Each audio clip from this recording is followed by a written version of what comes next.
Hello friends, let's make some oxtail stew peas. This was so good. If you don't eat pork, this is definitely a recipe for you. So we're going to go ahead and start by salting our oxtail. So I have some pimento seed here that I went ahead and crushed up, and some pimento leaves, and I'm going to crush this as well, and I'm going to go in with some salt. You need generous amount of salt, and you're going to allow this to cure for a couple of days. This ended up curing for about a week, and yeah, so you want to cover this and place this in your refrigerator for at least 5 days to a week. After that, this is what it's looking like. So I'm just going to go ahead and rinse this well. And I'm also going to go ahead and boil it to remove some of the salt. You want to boil this about 2 times. The first time you boil, you can taste and adjust to see if you need to reduce the salt. In the meantime, I'm going to go ahead and rinse my kidney beans, and to this I'm going to add some garlic, and then I'm going to add the meat and allow this to cook together.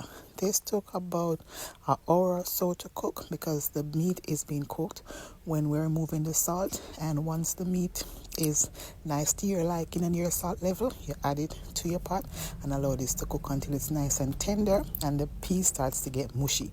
Now we're going to make some spinners, so we're going to add some flour and salt to a bowl, a little bit of water at a time to form a nice dough ball. You want this on the firmer side because so once it's sitting in the stew peas, it doesn't get soggy if you don't get to eating it off the same day. Now it's ready. The peas is nice and soft, mushy, and my meat is nice and tender. I went in with some scotch bonnet pepper, some fresh thyme, green season, and some coconut milk, and you want to taste and adjust to your liking. So I went in with a little bit of all-purpose seasoning, and I'm going to roll my little spinners, and I'm going to add this to the pot. Once all my spinners is in, I'm going to give it a good mix to incorporate everything. Taste again to make sure it's to my desired liking and the flavors are on point. Then we're going to cover and allow this to simmer for another 20 to 30 minutes and allow this to get nice and thick and all the flavors come together. This was so good. If you love stew peas, you know what I'm talking about. So cover and allow this to cook for about 20 minutes. After 20 minutes, my stew peas is ready. This is what it's looking like. Nice and rich.